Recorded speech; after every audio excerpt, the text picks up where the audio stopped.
Hello and welcome to MWIRE Weekly, a very new podcast for all you out there, all the Geekcast Radio listeners. If you've listened to MWIRE previously, you've probably come accustomed to a different format than what we're going to have for you today. Joining me in today's nice little venture are two special guests, Kevin Thompson. How are Hello. you today? Good. And Michael Booth Powers. Hello. Um, if you've ever listened to MWIRE in the past, you're probably used to the format of us picking a movie, reviewing it. Sometimes we have our special episodes where we'll, do previews or different look back. Well, today we're actually going to start something completely different.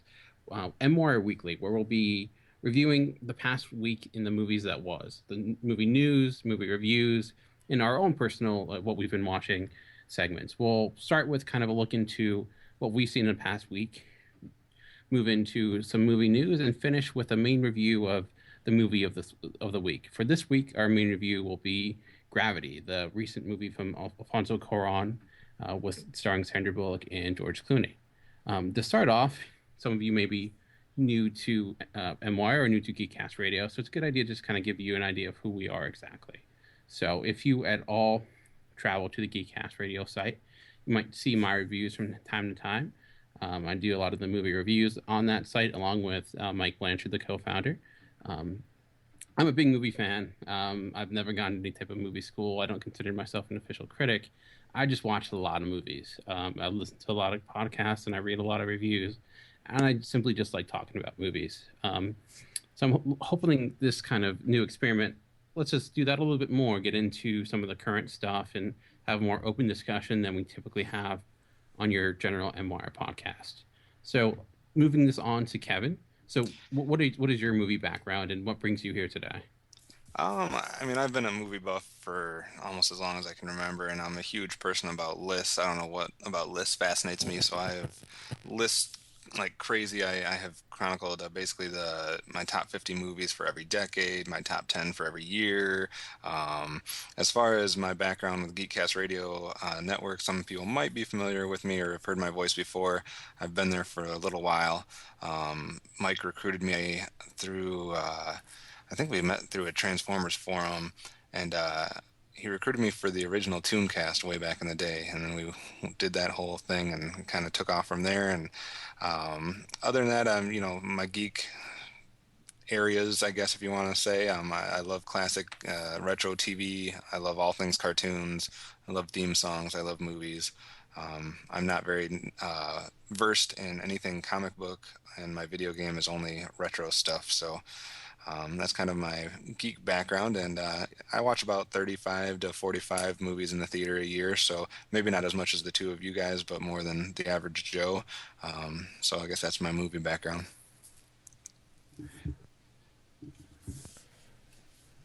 Thanks, Kevin. Sorry.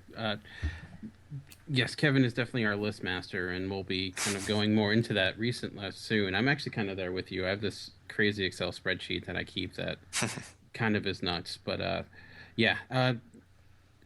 do watch way too many movies in the theaters. Michael Powers, you probably, if you at all listened to any of our podcasts, you've probably heard his voice, but you have a special little background in the movies, probably even more so than Kevin and I. So what brings you here today? I honestly actually what brought me to this particular project was Steve and I's, SCP-21, or Steve Megatron Phillips. He and I had a lot of, when we started another podcast, Ultra Geek Unlimited, we started with around the Comic-Con news of Batman, Superman, and we got a lot of feedback. People were very opinionated about that and Ben Affleck's casting, and we kind of got the show kind of took off talking about recent movie news, and Steve and I kind of realized that that's all that was going on, and it was really easy to talk about that stuff. And then we did the MWIRE, what was it, the summer recap, and that kind of exploded. And I think the three of us and others at the network, we all saw like a need. There were people that wanted to throw in their comments with current stuff, and we wanted to tap into that need and what people wanted to hear. So we're here doing this for you guys. But as for myself, I am actually a projectionist at a movie theater. It's not as glamorous as it once was. It is very boring now. But so I usually, when I sit down to see a movie, and I noticed this today when I was watching Gravity. When I first sit down to see a movie, I'm usually looking at it from like a technical standpoint, like how does the movie actually look, rather than getting sucked into it. And I notice more imperfections with the delivery of the medium than I do with what the actual movie is about. But we can talk more about that when we get into Gravity. But no, I've loved movies since I was a kid. I pretty much love all visual forms of visual mediums. I love comics. I love movies. I really love video games. But yeah, I want another outlet to help out and talk about movies with other people that love movies and like going to them as much as I do. And I think you kind of hit it on the head there with what Alter Geek kind of uncovered as far as the lack of just kind of a discussion of movie news, movie rumors, movie castings, trailers, etc. I mean, we get a little of that when we preview the entire summer or the entire fall, but we've never done it on like a regular basis more frequently. And I think that's good. And I don't want to make it seem like for those people who do like the original MWIRE format, obviously there will be those types of episodes still being put out. So I don't want people to think like we're completely replacing that for those that like that. No, absolutely not. No, this is just in addition to. So it'll be in the same feed, the same, you'll still get your same own MWIRE like you did previously. We'll do our overall more in-depth reviews of bigger movies. That'll still happen for sure. This is more of a, in addition to, this is your downloaded content, I guess, of the DLC of MWIRE, basically, where we add more to what's already there. So our plan is, as you can tell, this is a pilot episode. So we're kind of we're putting our sails up and trying to figure out how this is going to go. And we figured a great way to start is opening up the discussion to what we've been watching recently. Similarly, if you listen to Off the Cuff, where they discuss what they've been playing, well, same idea here. We're just discussing movies and what we've been watching recently. I guess I'll kind of kick this off with what I've been watching recently. Luckily, my work is still down, so I've been kind of trying to catch up with a lot of the films that have come out recently. And one of the bigger ones, one of the ones that I've heard a lot about, was Ron Howard's indie car racing drama, Rush, starring Thor himself. And I've heard a lot of great stuff about Rush going into it. And I think the biggest mistake I made watching it is watching it right after I saw Gravity. And we'll get into Gravity later, but it was just that movie. In the thing that Rush has going for it definitely is on the technical side. It's got great sound design. It's Ron Howard as a director is someone who is not necessarily known for being an auteur or having a certain style, but in that he really uses those his cameras in interesting ways. He places them in every nook and cranny he possibly can. And makes those races feel really awesome. And even if you're not a race fan or not a car fan, and I myself, I don't think I've ever watched an indie race car, or I don't think I know the difference between indie race carring or NASCAR. They're all the same to me. But I could get invested into it. The characters in it were well developed. This rivalry between these two racers, like their names escape me at the moment, but the two lead actors were really strong. Chris Hemsworth, I think, is an actor that's going to be reckoned with. He has a lot more subtlety to his acting than I thought he would, just based off his performance in Thor. The first half of it is a little slow. It gets a little sluggish. But overall, I think it's a solid film. It is, I don't think it's Oscar worthy or anything of that nature. It's not amazing, but for what Ron Howard recently has been a little bit off. I'm usually a fan of his, but his last film, like The Dilemma, was a huge letdown. And he's a director too that knows how to get good performances out of actors, like in Frost Nixon and a few other films, and it's the same thing here.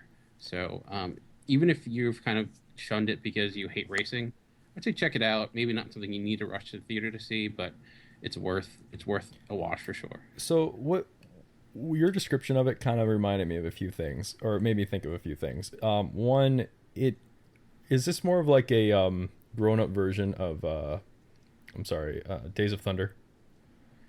Uh, I guess in some ways, I haven't seen Days and Thunder in a long time, but it does feel very much like a Tony Scott film. In the way it's shot, it's very stylized, and the use of music, and it takes place in the '70s, so you've got a lot of a lot of pretty girls, a lot of '70s style is like draped all over it, so it feels like the prequel to Days of Thunder. 'Cause Okay. Days of Thunder, from what I can remember, was a very much an '80s movie. And then the other thing was you talked about how this movie, you could get into the idea of, you're not a racing fan, but this movie kind of could get you into the idea of racing or whatnot. There were two instances where I've had the same feeling. One is I'm not a big football fan, but I like football movies, and I remember going to see Any Given Sunday in the theater, and really enjoying that. And then I was like, oh, okay, cool, I'll watch the Super Bowl next weekend. And then I was so bored. So bored, because I mean, and I'm not dumb enough to think it's going to be the exact same thing, right? But I was just like, this is not even close. And then oh man, my brain is shot tonight. I am so Because I know you sorry. said I know you're a fan of Friday Night Lights, so it's a similar situation. I know that's not a movie, but I mean, well, Friday Night originally Lights it was is a so movie, but good. then became a TV series. Friday Night Lights is so good, and it's not just about football. If it was just about football, I'd probably hate it. I think I'm all the way to the extreme from what Dan is, because for me, it's not even being able to get past my non-interest in racing. I have an extreme, like, not, I guess hatred might be a little bit too strong, but I can't stand racing. So it's not just that I don't have an interest in, I avoid it at all cost and anything to do with racing. So that's my biggest dilemma, is trying to get past that to convince myself to go see this, and the fact that I saw the trailer 1,000 times this year already. Um, it was probably, for in my area, the most played trailer of the year so far. Ugh. So I think that's my biggest problem, is just getting past my extreme just turn off of racing. But and I don't know, maybe Dan will be able to convince me eventually to go see that. The one thing that kind of got me into it a little bit was actually it was a completely different film altogether, which it was a documentary Senna, which is again about IndyCar racing, and it's an amazing documentary just because it's done all through archival footage and a little bit of voiceover, talking heads, but not much.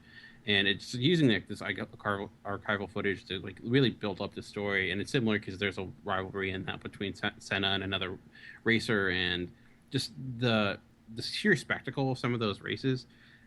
I guess it's kind of in a way just seeing like it is kind of like a big show. It is that like almost like a musical in how big of a spectacle it becomes, especially in certain countries like Brazil or things like that. And I should just to clear up what I was talking about before, the rivalries between James Hunt and Niki Lauda, who's a Austrian driver, and James Hunt is from England.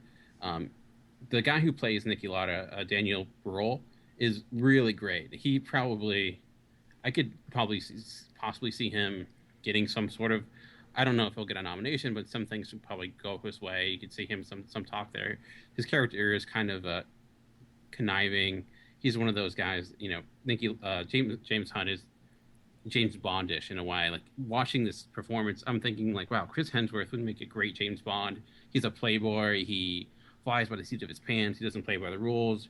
While Niki Lauda is very much like he's meticulous. He is by the book. He rates everything he does by percentages, and he's also kind of an ugly looking guy, and he knows it. Like he's called a rat, and he's proud of it. And this there's a crescendo it comes to, and it's based on a true story, but I don't want to ruin anything. But where it leads to was pretty like engaging, in seeing what happens to his character and what he overcomes, and that it was kind of like a universal story that you didn't even need it to be racing. So, and racing's really, I wouldn't say it's not a small portion of it. It is that main thing pushing it, but it's really Ron Howard did really get at these characters, and he was able to tell their story first, and really using racing as the vehicle more so to have these people butt heads. So So Dan, do that's you have Do you have an early rating for this one, or a must I see, mean, I or wasn't anything like that? sure. I mean, if I was going to give it a rating, like I said, the first half is kind of a slog. It takes a little bit to get through, and if I was going to be more critical, there's a little bit more issues I see with it, more so that it, I don't know. There's just it's missing that one final oomph that really grabs you. But I probably would give it around a 3.5. If you go by the our standards, it would be I like it. Um, that would be the rating I would give it. So it's 3.5. It's not, which is a pretty good rating for that film. But I feel like I've been kind of hogging the mic here a little bit. So I will pass the mic up to Kevin. And was there anything you would like to discuss that you've recently watched? Yeah, I mean, I'm sure this episode will kind of this segment might be a little bit longer just because being the first one, we're kind of going back maybe more than just a week for some of us. When this will be a regular show, obviously we'll just be probably only dealing with one or two movies a piece, at least for me. But one of the ones I recently saw was Don Jon, and I know you saw that too. With Joseph Gordon-Levitt. I really, really wanted to like this movie. I really was drawn in by the trailer, and I thought this is unique. This is clever. This is something that I can get behind, and I'm a big fan of Joseph Gordon-Levitt as well. Like I said, I really wanted to like it, and I'm not saying I didn't like it, but there was a lot of issues with this film for me. I thought this was a perfect film that lent itself to some moments that could just have those really classic epic monologues, or some just cool lines or speeches, especially when you're getting a lot of monologues from Levitt. Almost reminded me of like opportunities that you had in like Good Will Hunting with Matt Damon, or I'm trying to think of some of these other films that you just get these really cool like dialogue about society in general, and it flirted with that at times, but it just never really delivered for me. Um, and I just think it had the potential, but it missed its mark with a lot of things. I don't want to ruin anything or go into too much depth. I don't know if I agree with 100% of the casting as well. But Dan, I know you saw Don Jon too, and you wrote a review that's on the site. What were your thoughts, just for the listeners that haven't read that review? I definitely like Don John for a lot of reasons. I like how it treated. It's a romantic comedy in a way, but it's more of a character study, and it gets at like the misconceptions that can happen between like men and women when it comes to relationships. Like if it's like how pornography can kind of skew the way men look at sex and the satisfaction they can get out of it, or if it's how romantic comedies can skew the way women or any relationships are looked at and what people look at and how selfish people can be without even realizing it. How people can kind of look into a relationship and think they're doing something that's for the betterment of the other person, but it's really just for themselves. And Hmm. you talked about the not having a poignant statement. I could see that, but I think there was that small but brief poignant statement by, I don't want to again, it's hard to say because it comes near the end, but a character who is very silent throughout the film has one Yeah. brief and very poignant moment that I think she kind of spells it out there for you. My major issue was was more so where it went in the third act. I think it kind of stumbled a bunch, and where it's like hypothesis, or where what it was trying to say and like its findings weren't as profound as I think it thought it was. Yeah, And I agree it 100%. kind of in a way pointed out the obvious but made it seem like a complication that really wasn't as complicated as they were making it out to be. It was just like, okay, yeah, we know that, but what else are you going to provide? And Julianne Moore's character that comes in, I think the casting of her was a mistake, because right when you see her, she's going to be something more than she Right. is. She's not going to be, just a character that's there. If you're going to cast somebody like that, she's going to play an important role.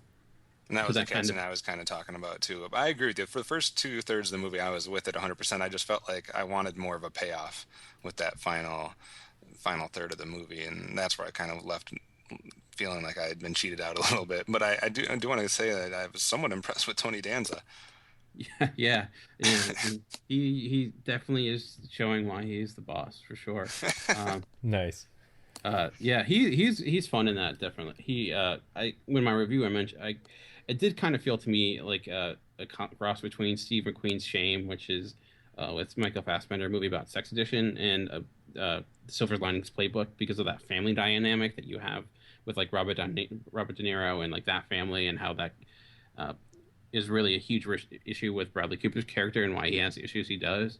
I think like I saw like a mixture of those two films, but I think for a directorial effort for a guy who's like going behind the camera for a first time, it's not bad. I mean, it's it was he pretty much did everything for it, and I'm looking forward to see what he can do in the future. I think he has potential to, and he's definitely a likable guy, and his performance is pretty good. He does kind of come off as like a little bit of a character, a little bit too much like a reality star or something like that, just with the Jersey accent and the shirts that don't have any sleeves. It gets a little bit much, but I think it lends itself great, and there were funny moments for sure. So Michael, I know you saw the film that I saw as well, but I haven't heard any of your take on it, as far as Prisoners go. How did you like that one? I I sat down to watch Prisoners after seeing. I think I saw a lot of like you saw a lot of trailers for Rush. I saw a lot of trailers for Prisoners, and I wasn't exactly sure what it was going to be entirely. I did enjoy the movie. The two issues I kind of have with it are one was the music. I don't have like I think the music was great. The only problem is any time that they tried to build tension in a scene, at least for me, I took side note, I took a VidComp class in middle school. And they talked about how you frame a shot or you use music to do this, that, and the other thing. And that kind of stuff has kind of helped me get through like certain like horror movies and things like that. Like just by the way, like a shot is being blocked in the frame, I can, they kind of telegraph where something is going to happen.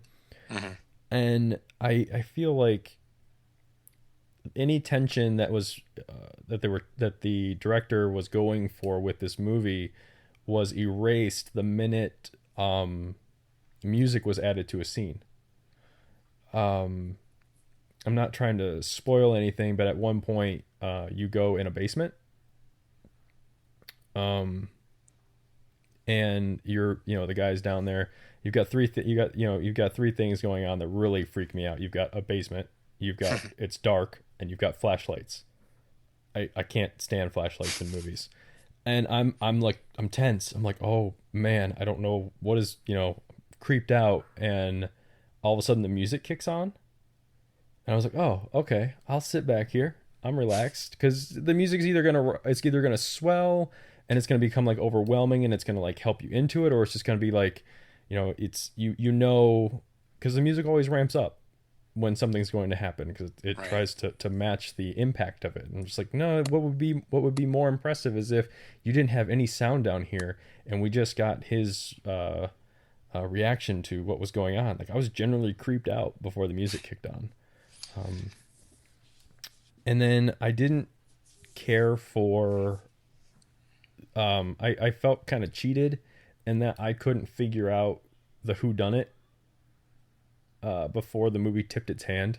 Yeah. Because it didn't really set it up that all the characters were in play. Right.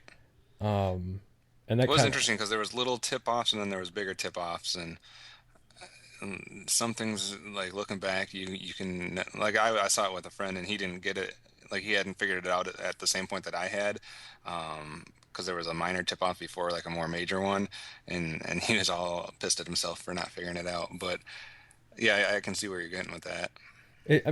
But that to its credit, I mean, yes, even after they tip their hand and you have the reveal, it was still kind of, it was like, whoa, but you realize that character is in play, and they were able to point you in different directions when they wanted you to look in a different direction and forget about people at a certain time. And I thought it was really effective. And I thought Jake Gyllenhaal was amazing.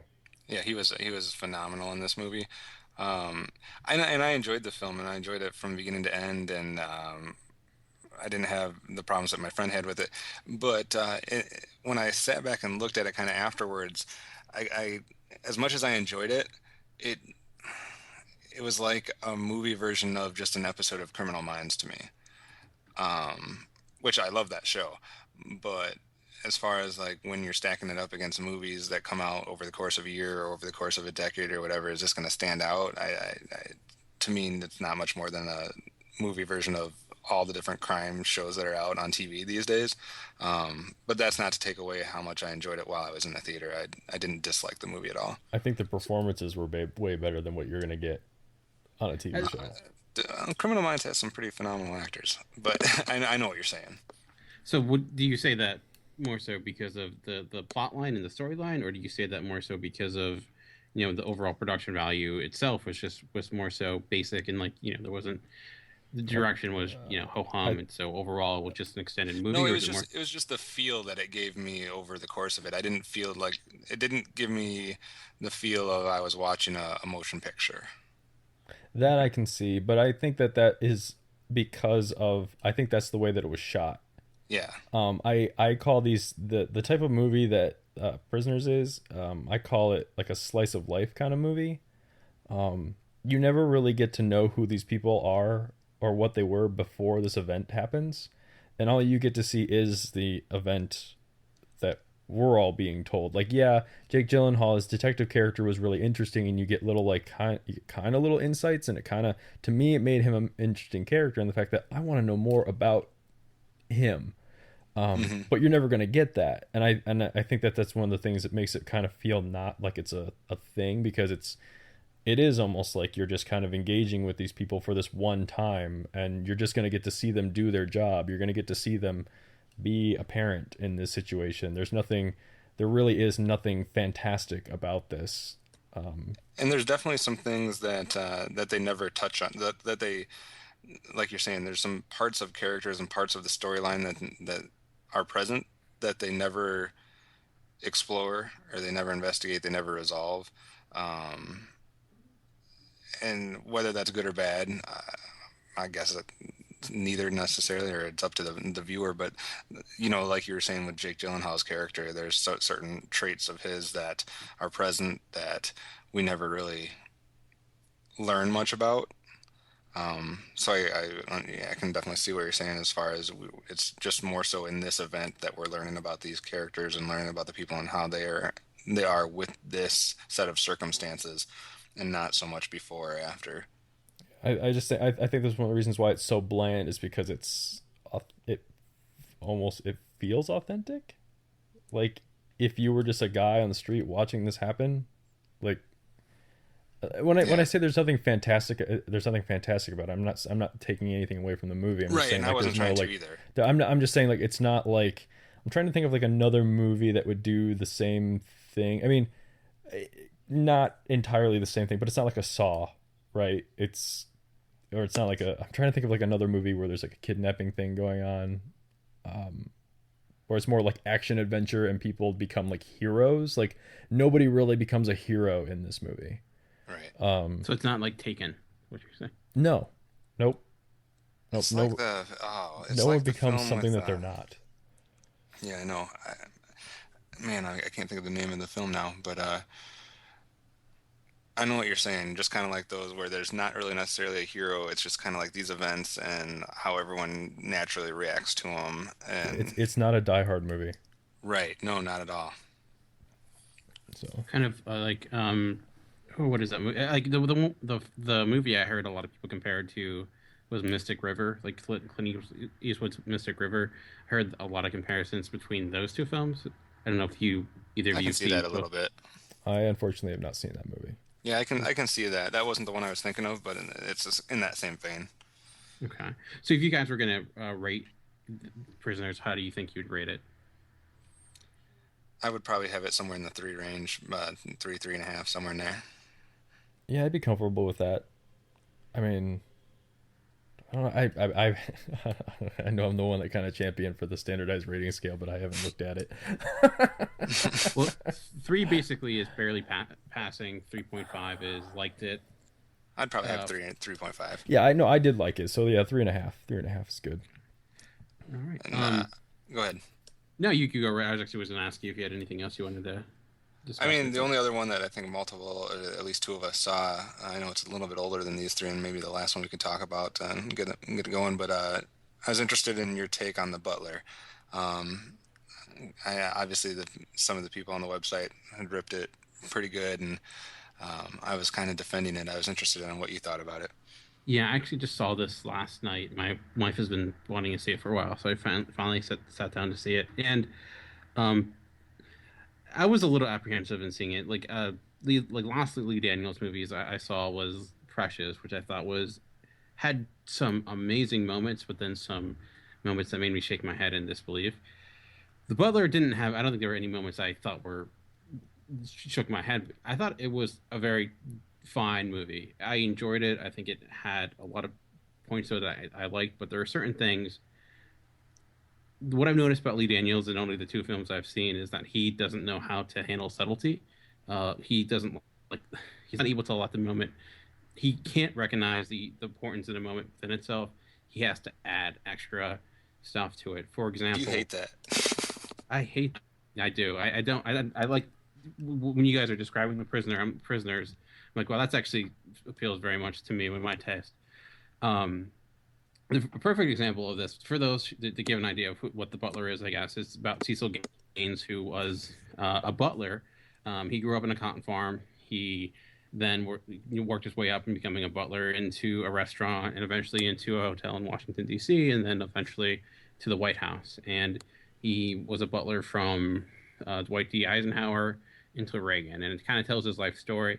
And within that story is kind of just as important story between, because during that time, obviously, you have the civil rights movement, huge, importance within, the American history.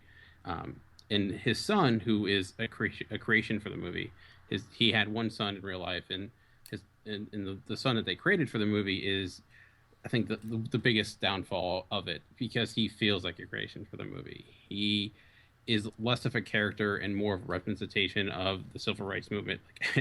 He is at every major civil rights event. He's at every he like I felt at times seeing his character. If you ever like watch a cartoon and they're like traveling through time, and when they do that, they change like their look and their costuming based upon what time they're in.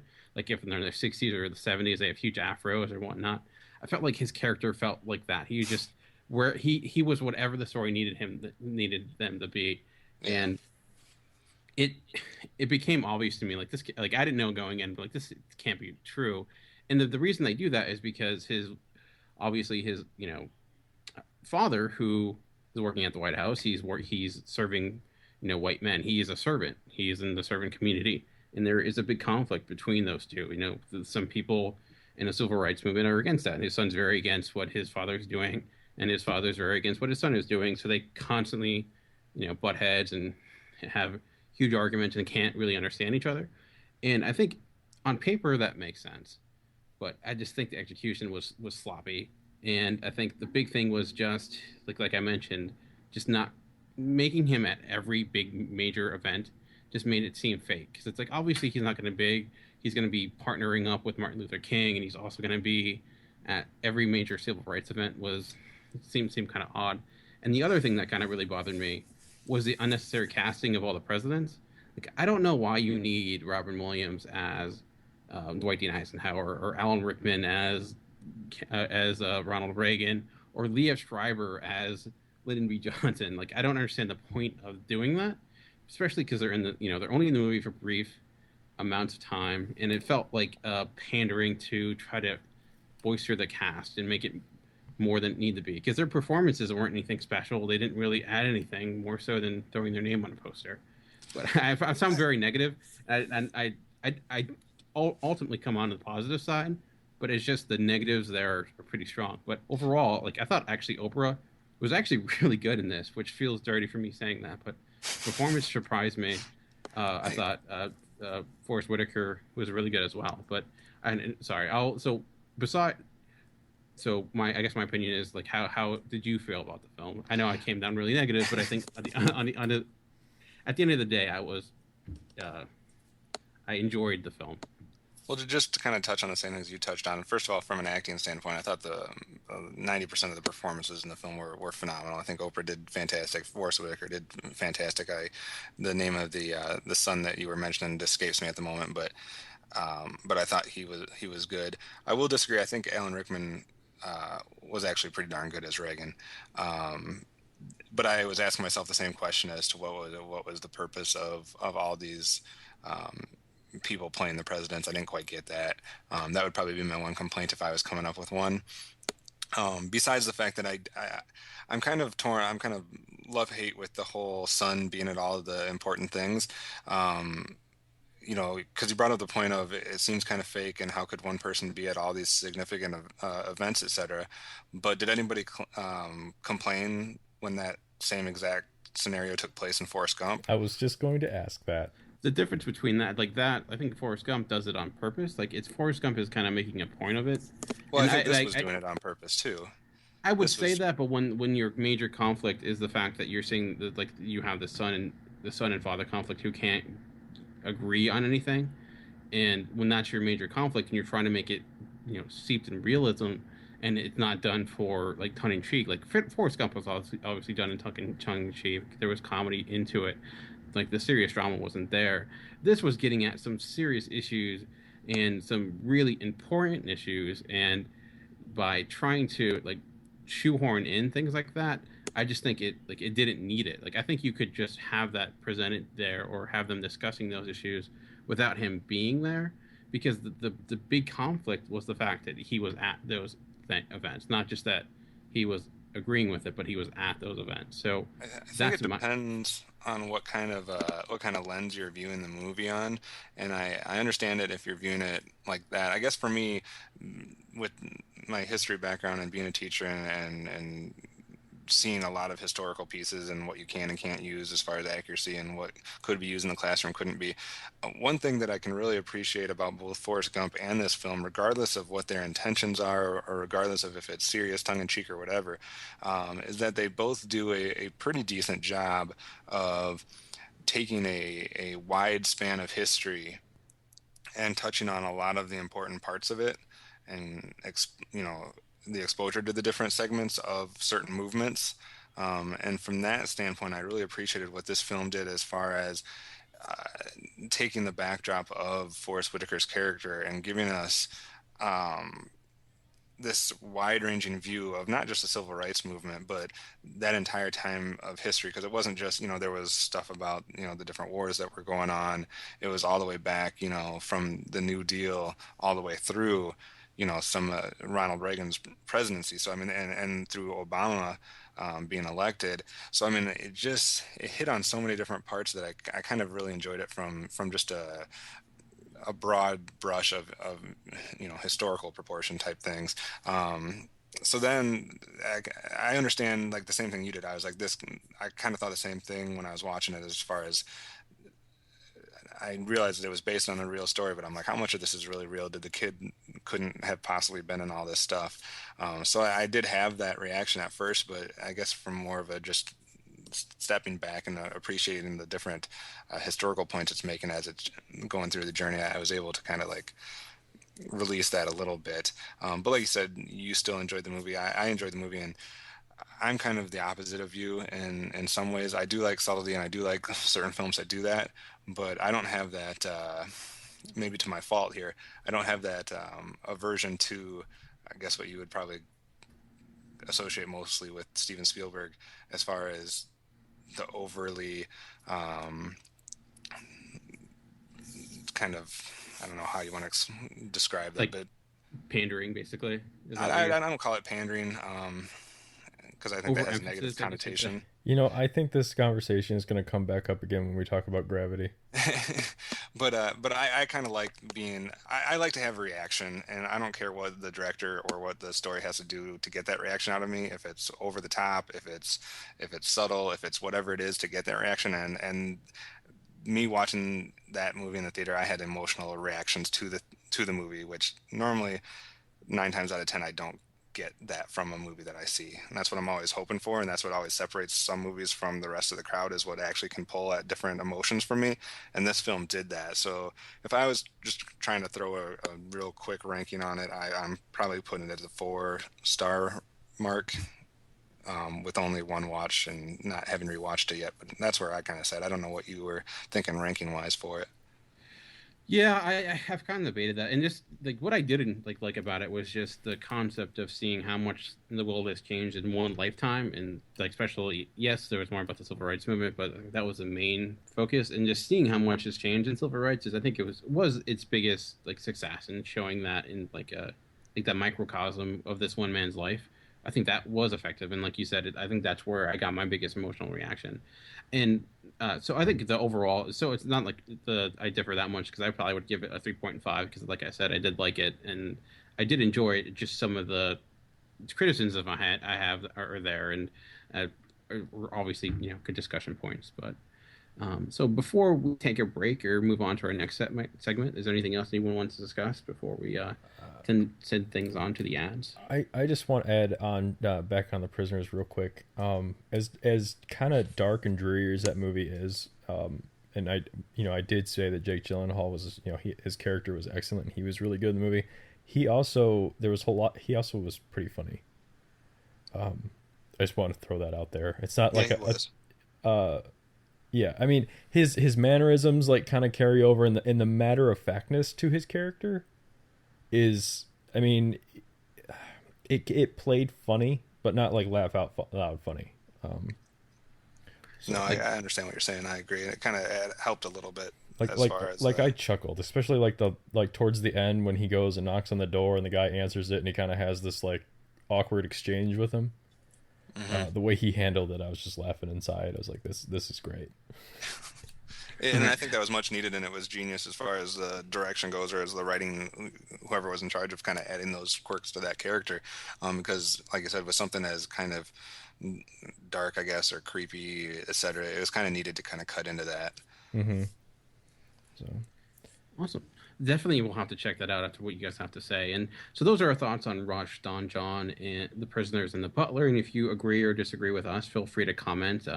We'll get into how to comment at the end of the show, but I'm sure a lot of people out there will have much to say about what we thought on those films. So we're just going to take a little break here and send things to an ad. And once we come back, we'll have a bunch of news to discuss with you.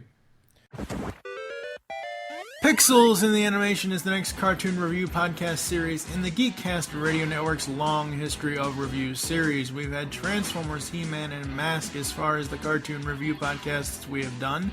Now we bring in TV's Mr. Neil as he and TFG and Mike break down 9 video game cartoon series. Steve Megatron will join us for the Mega Man and Sonic episodes. We will be reviewing and analyzing every episode of the Mario, Zelda, Captain N, Mega Man, Donkey Kong, and Sonic cartoons. You can expect us to go in depth and also talk about the game franchises that spawned these cartoons. So tune in summer 2013 as we find the pixels in the animation. All right, and welcome back to MWIRE Weekly. Today we're going to be discussing some news stories, looking at what's going on in the movie world out there. So I'm going to throw it over to Kevin, and we're going to find out what's going on in today's movie world. Well, I think the first thing that we were going to possibly talk about, I found interesting is kind of viewing movie news over the course of this last week, and that is the recent trend of Disney doing live action treatments of characters and kind of taking different looks or taking a classic story and looking at it from a different character's point of view. I don't know how many people are familiar with the project underway with Maleficent, as far as Angelina Jolie's portrayal of that character and kind of taking a look at that story from her standpoint or her viewpoint. But it's recently been revealed as well that after that, the next person that we might be getting a story from is 101 Dalmatians Cruella de Vil's character. So it's kind of been confirmed that that is a project that is starting to get underway. Glenn Close, who played the character in some of the other live action versions of 101 Dalmatians, is apparently an executive producer on the project. There is no director attached currently, but I just wanted to bring it up more so to we don't have to specifically talk about the potential or our thoughts on Cruella de Vil movie, but in general, Disney's trend recently to do that. And are we excited about this trend? Are we wishing it wasn't happening? Kind of what are your thoughts about these live action treatments, Dan? Um, Typically I don't like trends when it comes to movies because, in general, just because it becomes studios making decisions not based upon making good movies, but just trying to capture the zeitgeist real quick and trying to rush films out to make a buck here and there. I mean, some of them work. Like, I don't mind the trend of like it just seems like a likely step because we're getting all the live action fairy tale movies like Right. Mirror Mirror and Snow White and the Huntsman, and there were a few others, Jack and the Giant Killer, or what Little have Red you. Riding Hood, Hansel and Gretel, And in a way. a lot of those, for the most part, I think the only one that's actually had any type of critical praise was Snow White and the Huntsman, which I thought that film was fine. I have seen Hansel and Gretel, and I thought that was horrible. And the other ones I haven't really caught up with yet. And I think there's potential. The fact that Glenn Close is behind it, and I didn't remember loving the old 101 Dalmatians live action film when I was a kid. I haven't seen it in forever. I could see it working if it's done correctly, and um, it's hard. I do like the fact that they're doing 101 Dalmatians, and because that I don't, or I guess maybe they're not doing 101 Dalmatians. They're just doing that character of Cruella de Vil, who is a pretty cool character. So there's potential there, but I don't know. I'm a little indifferent. I guess it's wait and see. But with For Angelina Jolie being Maleficent, I don't know. It just I have my worries. for me, what kind of like about it is instead of if they're gonna try to go back to some of their classic properties, instead of just giving us a sequel, or instead of just giving us a live action retelling of the animated story that we've already seen, I do somewhat appreciate the if we're gonna do that, let's do it from a different person's viewpoint or a different you know side of the story. That part kind of intrigues me, but again, like you said, it has to be done right, or else if it's not done right, then it's going to be awful, and hopefully they won't do too many of them. But if it's done right, they do have a library of characters they can attack, and if they're done right and they're fun to watch, maybe it's not a terrible trend, but there is some apprehension there, Michael. I'm wondering how much of this is coming out of. Obviously, I think Maleficent was in production before Once Upon a Time started on TV. Hmm. Um, but I'm wondering, the announcement of the Cruella de Vil. I wonder if how much of this is because of the success they've had with Once Upon a Time, and seeing live action interpretations of these characters. Yeah.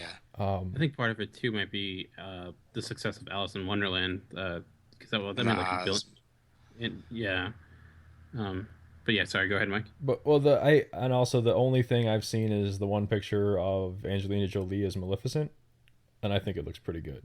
Yeah, I did too. I Um, was impressed with what that looked like, and I think too, it's another thing. It's maybe even not so. It could be the Once Upon a Time, um, or are we just taking a step back and saying, look, the trend in today's society with piggybacking off of Harry Potter and Twilight and all these other different types of kind of fantastical, not just movies but television series, is Disney just taking a step back and saying, well, wait a second, you know, we were in this fantasy world long before in the animated versions. So we already have it right and ready, properties that people will know, a generation of people that are now with kids that grew up with these movies. So are they just capitalizing on kind of like the perfect storm of this is the trend in these types of movies, and we have a whole library that could be turned into live action movies in the same style.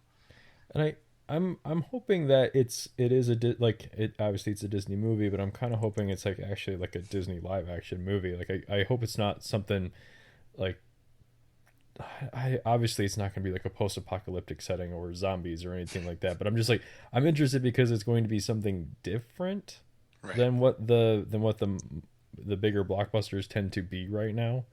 Um, Again, we have no idea. I mean, there could be zombies in Maleficent. Who knows? Um, but I mean, I'm cool with it. I mean, I guess obviously it can go either way, but I think Maleficent is going to be the one where it's kind of like, okay, how does Disney plan on treating these? Hmm. And even then, I'm not entirely sure. Like I have no interest in Cruella de Vil at all. Like 100 Dalmatians is like one of my least favorite I'm with you. Disney movies. I mean, I don't know how much of a thing you can make of a woman that wants to kill puppies to make a coat. I mean, what was she before she did that? I mean, was she like some kind of like business tycoon that went? I don't know. I think they picked the right one. They picked the right character to begin with Maleficent. I imagine you can do something with Cruella de Vil that's similar to like Devil Wears Prada or something like that. She's some horrible person that runs some company or something like that that's like feared by everyone. Because from the sound of it, it doesn't seem like it's going to be focused completely around the Dalmatians if it's her story, but you never know. Maybe we'll find out that the Dalmatians were really evil dogs or something. Yeah, okay, that's what I was saying. Like, what is it that, I mean, is it like are we getting like an origin of the character? Are we getting like what did she do like after she wasn't able to make her coat?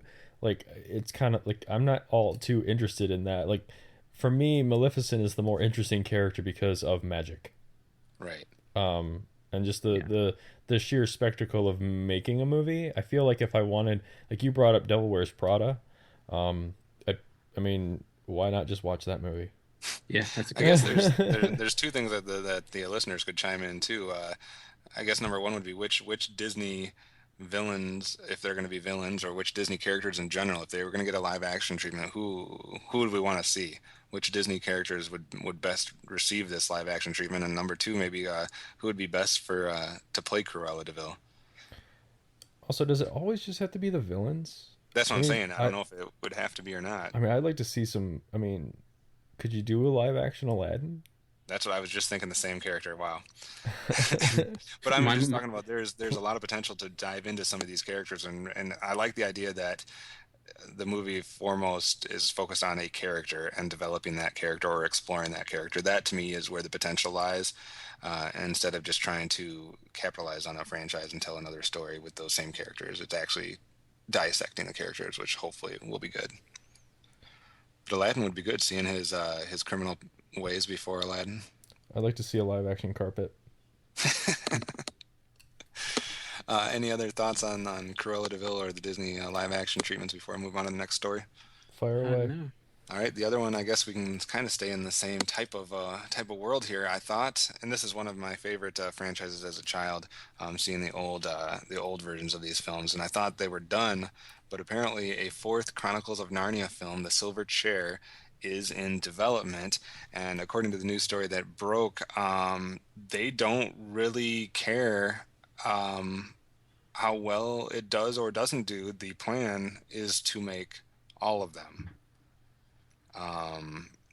So that is something that for me would be awesome, because the original, what was it, the BBC versions, I don't know if it was BBC or if it was another company that was in charge of the original movie kind of production of these films, but they never did all of them. They only did like the first 3 or 4 or whatever it was. It was okay. We're talking about the most recent movies. I'm talking about the ones that came out back in like the 80s. Okay. The made-for-TV ones. I think it the was made-for-TV movies. Yeah, it was. I had to watch them in a college class. It was the BBC. Put them and I believe they stopped after 3 or 4, or did they do all of them? I think they just did the first 3. Or the first 2 at least. I'm not sure. Because I think some of these have never received the movie treatment. So the thought that some of these would finally get to that would be interesting to me. And obviously this one follows The Voyage of Don Treader from 2010, which, they had a lot of success with Lion, Witch, and the Wardrobe in 2005. That one did well, and then it kind of just faded as each one came out. But yeah, according to the article, the estate behind C.S. Lewis and everything is prepared to see all 7 books get the treatment, no matter how they do in the box office. Are they changing production studios again? Or is Fox still going to be behind it? That's not to be. I don't think they have a production company.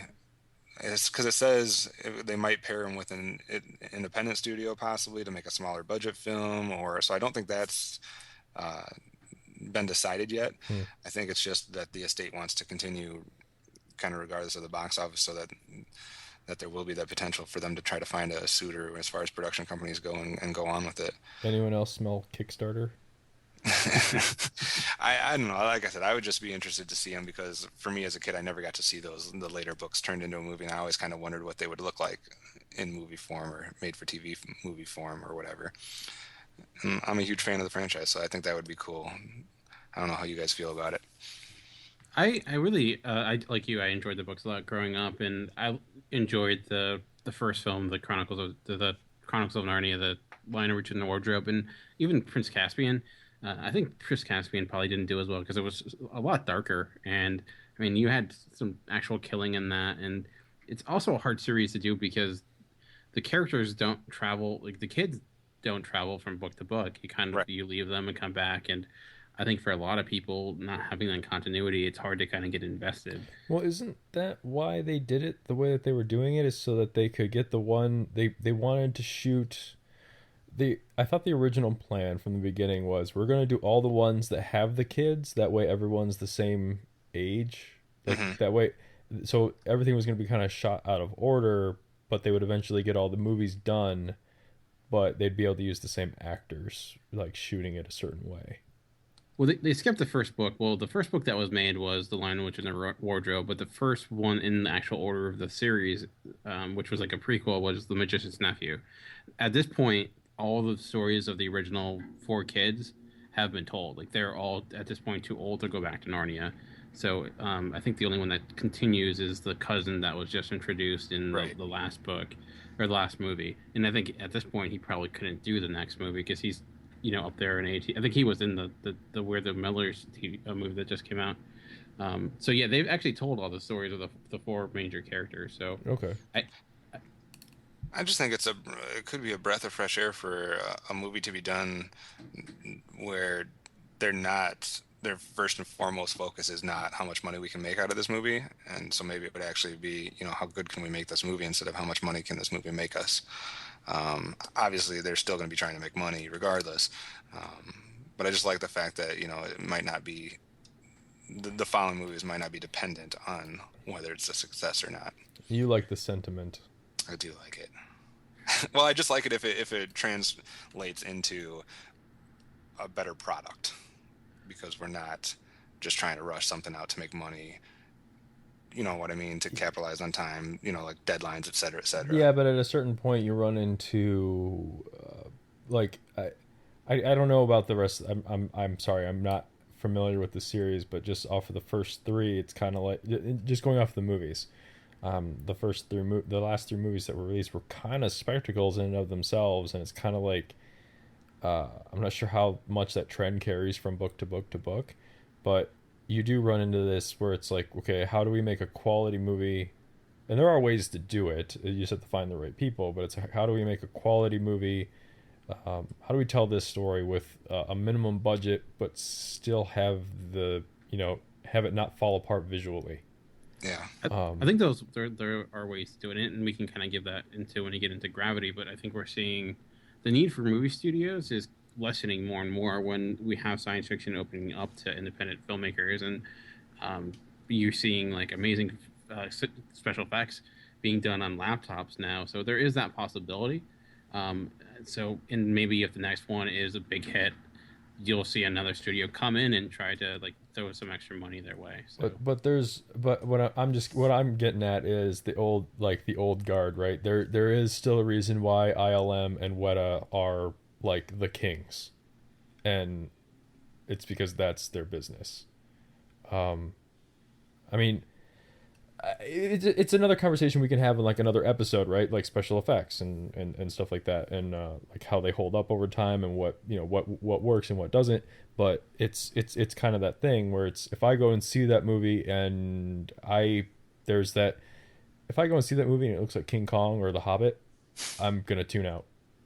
Like, and because I thought The Hobbit looked atrocious and King Kong there's like a scene in King Kong that is actually good and the rest of it is garbage.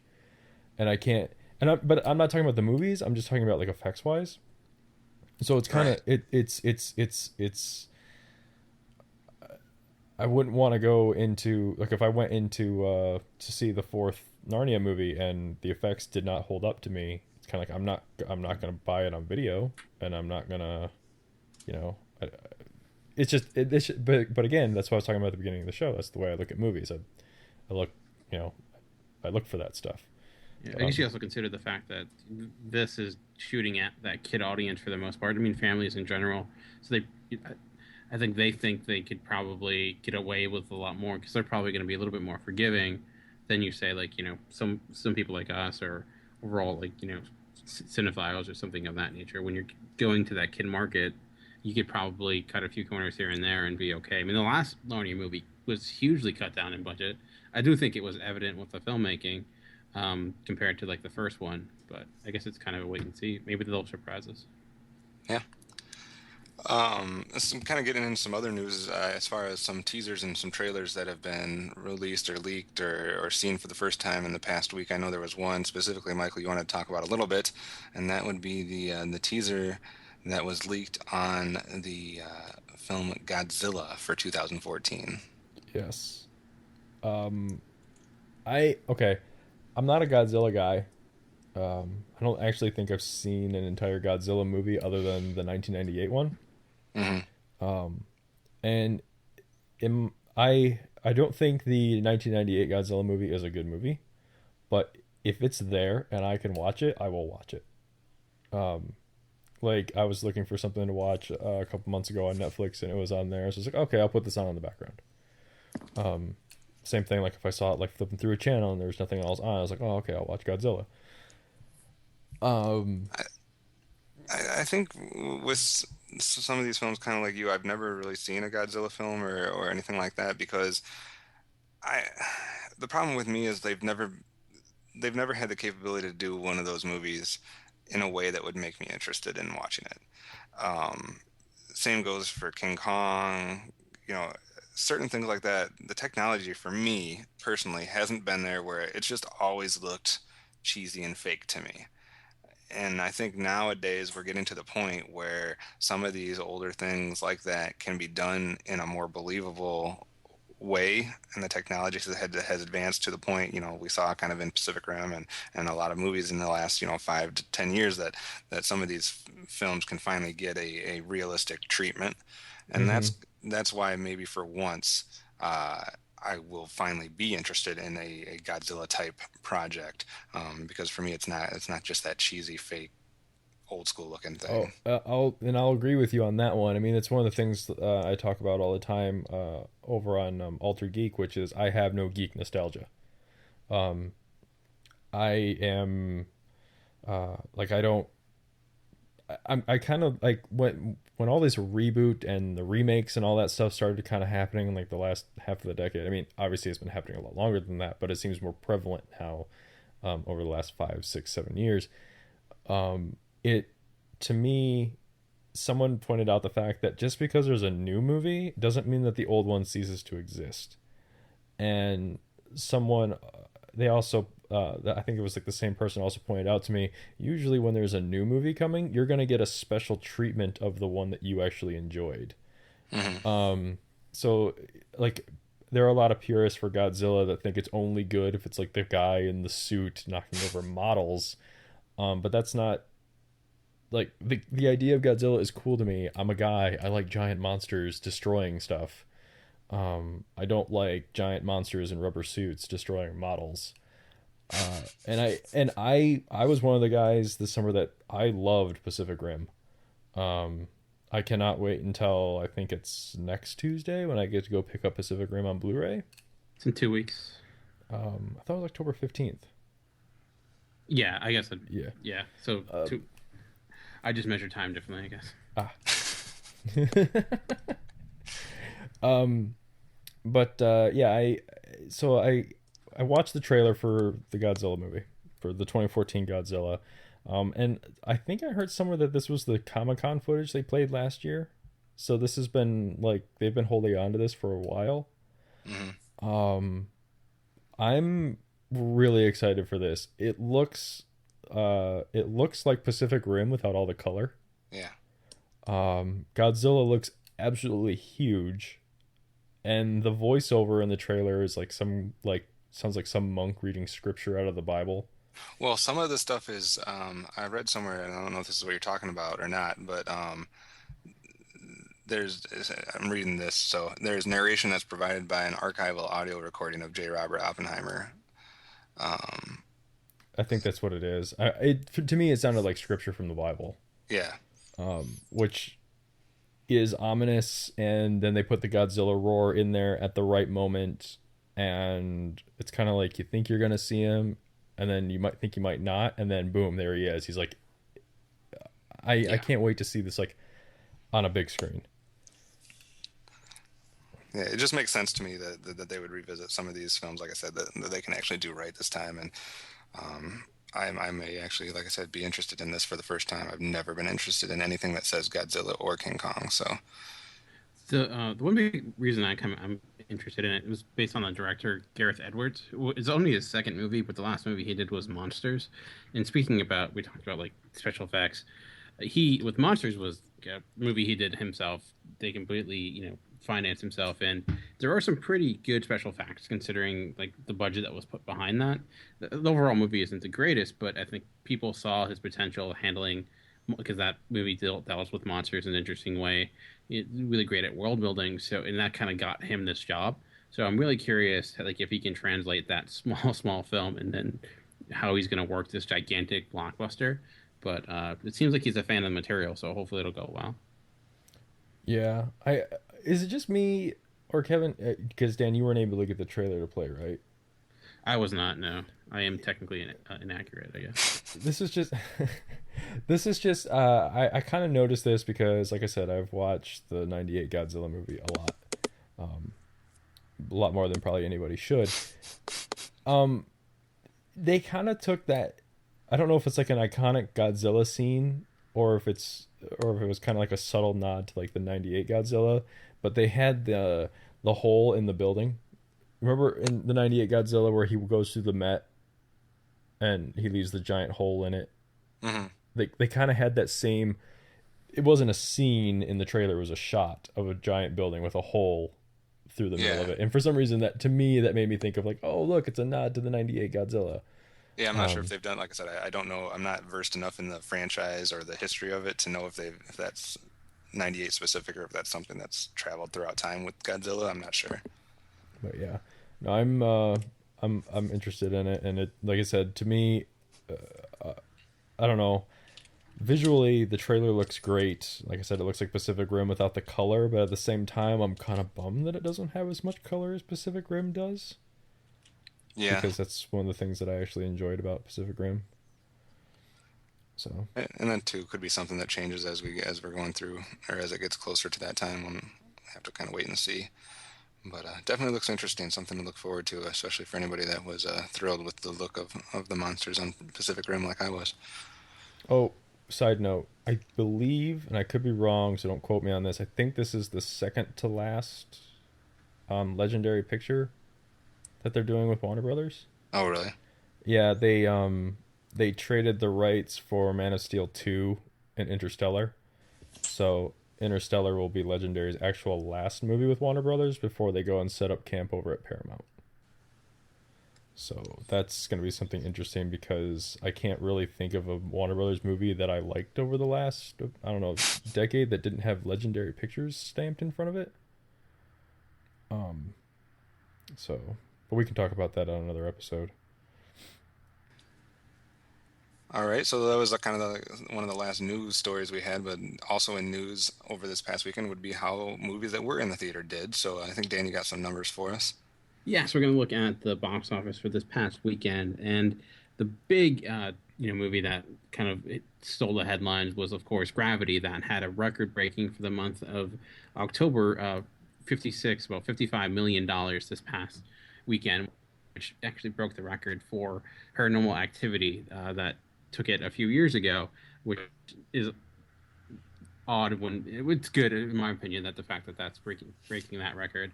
I just like that the record holder for October is not a horror film for once. Yeah, yes, especially not a horror film and not a sequel. So it's interesting when you look at the record holder for October compared to the record holder for like June or July and the difference in numbers. But for 55 million for Gravity is pretty impressive. When it was, people thought it would kind of come around 40 million million, but it beat expectations, and It's a always lot of good to that. make half of your budget in the first weekend.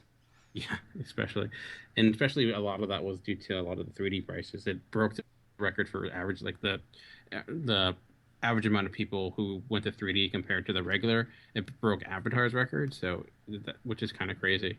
Number one last week was Cloudy with a Chance of Meatballs 2. That dropped down to number two with about a 36 percent decline to 21 million.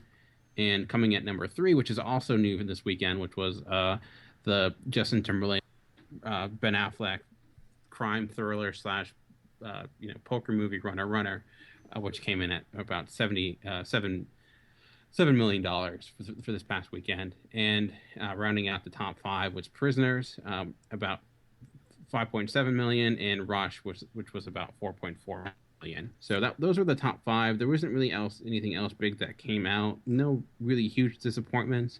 For the most part, I think if anything, Gravity exceeded expectations. Runner may have not made as much money as people are anticipating. A lot of people thought it would maybe make in the 10 million range or so, but 7.6, I guess, is decent, but maybe not what they were hoping for with your star Justin Timberlake in the new Batman. So I would say that one thing I found interesting there was if you're looking at like the weeks that they've been in the box office with the amount of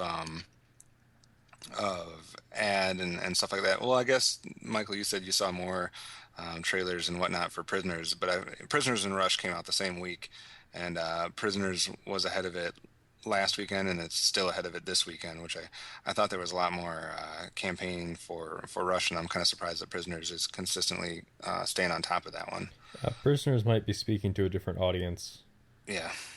It's kind of deceiving because Rush came out almost actually 3 weekends ago, because it started limited and then expanded a little bit further, and then Prisoners actually came out wide all around. So that's kind of a little bit deceiving there. But it is. I do feel like Rush is, like you mentioned. I have seen more previews and more ads for Rush than Prisoners, but there is an audience out there for those crime thrillers. And Hugh Jackman, I think, is a big draw still, and I think he's a big factor in why that movie's doing really well. So yeah, and that movie just with this past weekend surpassed its budget, Prisoners. So I'm sure they're happy about that. Yeah, for sure. Anyway, any other discussion regarding the box office before we move on to our meat and potatoes, or our review of Gravity? I think there might be some disappointment from the folks at, well, maybe not disappointment. I guess it was kind of a one-man show, but Don Jon being only the second week for that, kind of falling behind Prisoners and Rush. But that shouldn't be a surprise. Yeah, considering the budget was only $6 million and it has made 16 million at this point, I think that's pretty much what they expected. I mean, that was a movie that was financed completely independently, and it's bought by the studio. So I mean, maybe they were hoping for a bigger hit, but the fact that it's made 10 million more than its budget, I think they're happy with. So. Yeah. Nothing else really box office wise, unless you're really looking down the line, which I kind of find it interesting that if you're looking at total gross so far as films that are still in the theater, I'm surprised to see that We're the Millers has made more money so far than The Butler. I know it's been out a week longer, but that's not enough to make up for that gap that's in between those two. I don't think The Butler had the release that We're the Millers does, and I think that The Butler, like, I think that the We Are the Millers speaks to a wider audience than The Butler does. That could be. Because, like, Dan and I had the conversation about most couples would probably rather go see, like, We Are the Millers than... Yeah, for a date movie or something like that. Yeah, and plus, how much does The Butler actually speak to, like, today's teenager? I mean, I don't know. I never saw an ad for The Butler. I don't have TV. I don't see ads. I never really saw a trailer for it in the theater either.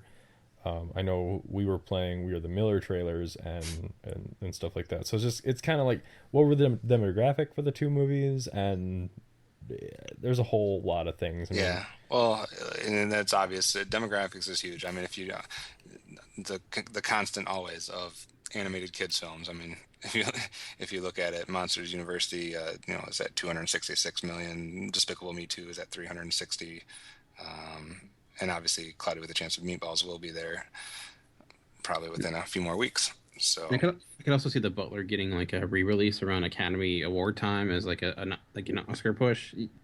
Sometimes those, because it's probably going to get nominations here and there. I with its like positive acclaim and its overall box office success, I could see it getting a nomination for Best Picture for sure, especially with 10 nominees possibly. So I could see that getting kind of re-released in January and February when things are kind of slower, and you kind of see films that get kind of sneak in there here and there and make a few more $1 million. So I'm sure it'll be a hit, and it'll be one of those movies that kids get forced to watch in school for years to come. With 100% more cameos. All right. Anything else before we move on? Nope. Alrighty. So we're going to take another little break here, and then we're going to come back with our review of this week's film, Gravity. The Pull Bag is the GCRN's place for everything you need in the comic book world. We focus on new and current comics, while also tackling a few back issues here and there. So join the entire GCRN crew and see what issues the hosts have with today's panels. You can find the Pull Bag on iTunes and geekcastradio.com. Make your great escape into comics. All right, and welcome back. Today's main attraction, as we are going to be saying, is we're going to be discussing the latest film by Alfonso Cuarón, Gravity. Just to start things off here, real quickly, to discuss this film that we've all had the opportunity to see. Before this movie even came out, there was a lot of discussion about the technology that went into creating it. I mean, camera techniques and different craftsmanship techniques that were created just for this film months prior. There were a huge discussion about what is this film going to be, and after seeing it, there's no denying that there is technical craftsmanship in this film that goes into it that is beyond anything of recent measure. It is pushing the bar further than, I think personally, than anything I've seen in a long time. But I guess my major question, and something I think we can discuss, is if you're going to go beyond it just on a technical level, is Gravity more than like a directing exercise that will that looks amazing but doesn't give you much to sink into, or is it like or the technical advancements enhanced by a gripping layer story setting around strong characters that make a unique adventure that you kind of get lost into? Well, I think too, before we answer that question, we should probably state how we saw it, how each of us saw it, as far as what kind of version did we see. Can we take a step back and maybe commit to not spoiling the movie? Yeah, I figured. Is there any way that we can try and have this discussion without spoiling it? Yeah, I think so. Okay. I guess just to take a step back real quickly, I did see this in IMAX 3D. I made sure to see it in IMAX 3D because I've heard amazing things about it. But how did you see it, Kevin? IMAX 3D wasn't an option for me, so I had to stick with just regular 3D. But I made a point that I had to see this one in 3D just on principle. I saw it in IMAX 3D twice. I'm curious though, because this was another post-converted 3D movie. So it's something else that it's another discussion we can have in the future about 3D movies. I feel like when you say post-converted 3D, there always has to be an asterisk as far as also what year it was, or like what time frame we're talking about. Post-converted 3D with Gravity is a world apart from post-converted 3D with what was that stupid, like the first one that did that, Clash of the Titans. Yeah. Okay, you didn't let me finish my statement. Okay. Yes, it is an example of how far along that post-conversion 3D has come. However, at the same time, this is it's a very different 3D movie than any other 3D movie that I've seen, and that the depth that the 3D provides is essentially a black background, or the earth in this case. It's one of the two. There's not a whole lot of there isn't a lot in the background to make the 3D pop. And but in that defense, I think this is more of that window that James Cameron was talking about with Avatar than Avatar was. To me, I kind of going back with that without having all the different stuff on the background for it to pop. Um, it almost made it more of a realistic 3D for me. That's what I'm saying. It's because Cameron was saying about how the way that he, whatever, he thinks he's great, but the way that he describes the proper way to use 3D is to go into the screen rather than have stuff come out of the screen. And in that sense, it's more like you're looking through a window into something.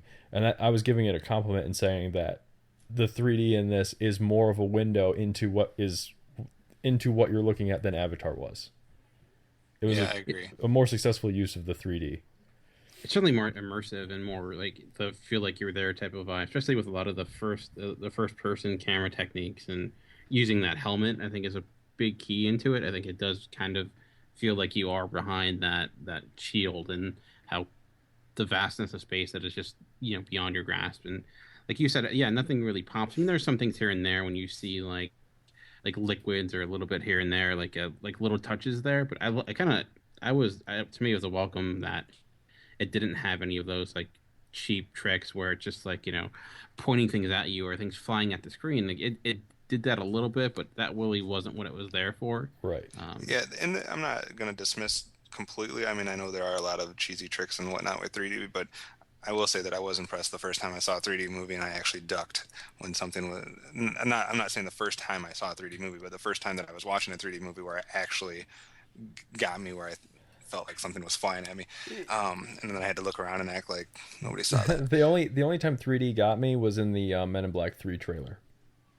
That's the only time 3D has ever gotten me. I'm trying to remember which movie did that to me, but there was one within the last year or so that I actually moved in my seat and I felt retarded. But I think this one is kind of like that perfect storm of, I've used that twice now, so I should be slapped in the same recording. But the setting of space, the effects, and how they did their 3D, and like Dan was saying, the camera angle and the camera work. To me, all three of those things kind of came together to make something that was obviously truly unique and something we've never experienced before as far as going to the theater. I actually sat down, and in the first 15 to 20 minutes, I was starting to question myself. And I'm not someone who gets motion sickness at all. I've never been sick from any type of, plane, boat, whatever. But in the first 15 to 20 minutes, I was contemplating whether I was going to be able to sit through this whole movie and not feel completely disoriented. It went away as I adjusted to the movie, but I've never had that experience at all in watching anything on a screen. It was just, I don't know if it was the kind of the way that the cameras were going as far as the angling around and as I'm not spoiling anything, but different spinning things, etc. But I was definitely felt somewhat disoriented in the first 10-15 minutes of that film. I think that was the really long takes, and the way that it kind of and the fact that there's nothing ever stable because we're in space. Right. It does move quite a bit, even for something that doesn't have. There's a lot of movement in the first 15 minutes, and there isn't even a cut in there. Yeah, and I hadn't had a solid meal before the movie, so I don't know if that had something to do with it. But I was just like, "Whoa, this is weird. I've never experienced this in a movie. I need something to be stable right now." But I don't know. Yeah. Like I said, I think the combination of the camera angles, the 3D, and the space as a setting was just a perfect combination. I think one thing too is there was a physicality to a lot of those movements. It didn't feel like you were watching, computer graphics per se. There was a realism to them. Mm-hmm. And I mean, a lot of that was, I was listening to an interview and they said each frame of this film, there was over 300 people dedicated to getting each frame and getting all the technical aspects of it, the lighting, the movement, the use of the cameras. And I think that detail really pays off because there are a few instances where, yes, it feels like you're watching computer graphics, but in general, it does feel like you are placed into the space environment and you're watching these crazy, horrific, and, nail-biting, things take place.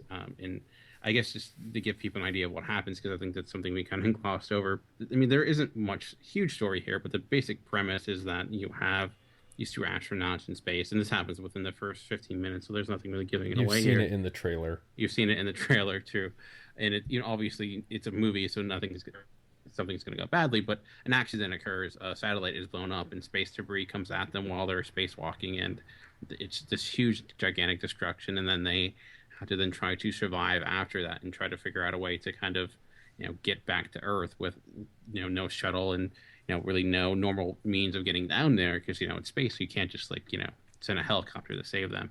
And it's, for me, that first 15 minutes, that sold me immediately. It was just that's all right, I'm in. I want to see where this goes. It is what's really, I think what's awesome about this too, I think it really can't be understated, is the sound design.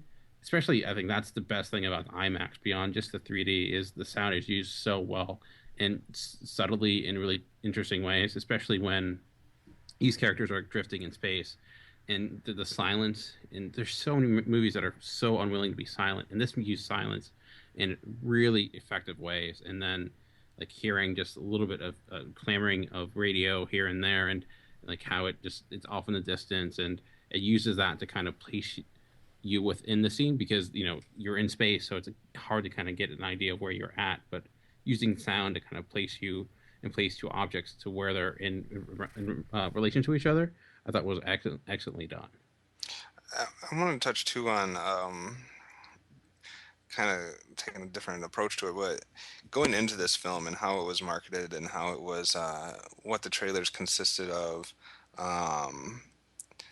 I don't know about you, but most of the people that I know, if I mentioned the name of the movie, or that I was going to see it, or that I'd just seen it, most people were completely clueless about this film. Most people were I've never heard of it, or they've heard of it, but they're they didn't really understand what it was about. What was the experience for you guys as far as other people around you, or what was your take on how they marketed or what they put in the trailer as far as that? I mean, a lot of people were trying to compare it to whether it be Moon, or whether it be the Ryan Reynolds film where he's buried alive or whatever. So just kind of the build up to the film. What was your take on that? For me, I remember hearing a lot about the movie before it went into production, because they had a very hard time attaching two people to the movie. I remember lists of people that were passing on it. Mm-hmm. And it kind of just fell away. I mean, I was always aware that it was coming. And then we got a trailer for it. And when I first saw the trailer, I was really psyched for it. I had two thoughts when I first saw it. I was like, okay, there's one way that this movie ends, and I will be completely disappointed with it.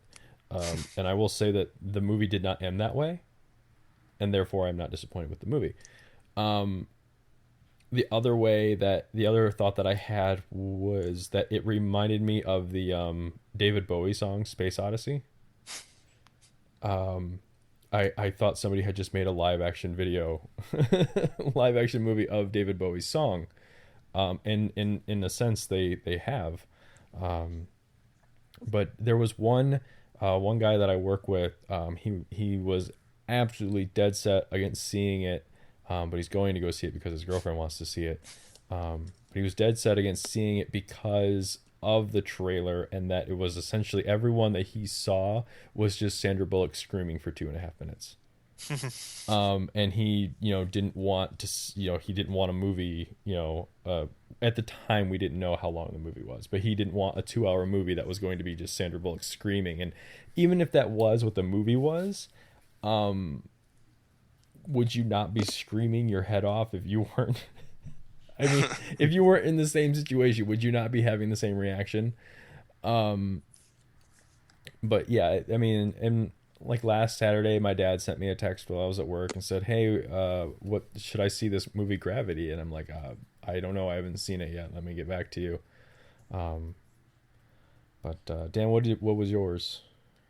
I had two different kind of fields, because I have friends that are more so the online community, the community that the cinephile, to be kind of overly pretentious about it community, I think was I heard a lot of positive, like a lot of great things about it. Like when it premiered at different festivals, and I was really interested in it because it had Alfonso Cuarón's name attached, and I loved Children of Men. And he's been taking forever to make another movie.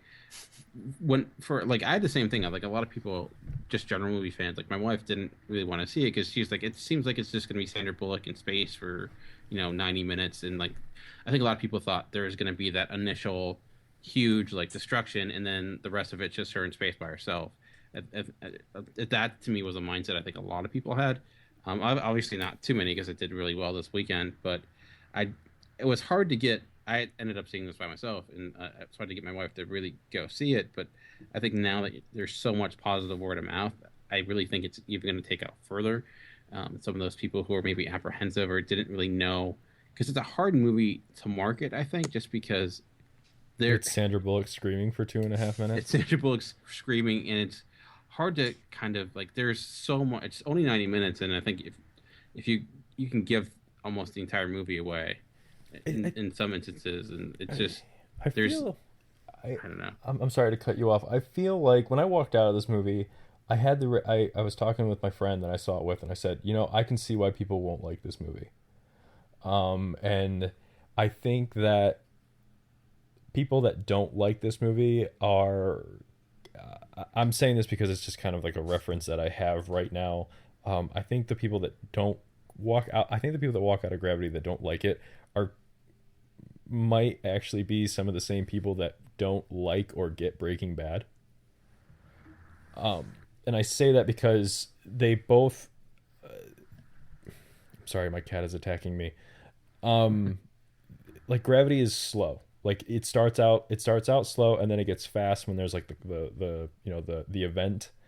And then after that, it slows like way down, and you get to see how these characters actually react to the situation, and it feels like a much longer movie than it is, because one thing that it does that very few movies did this summer, and I was really irritated with movies this summer that did this, is they had a very poor concept of time.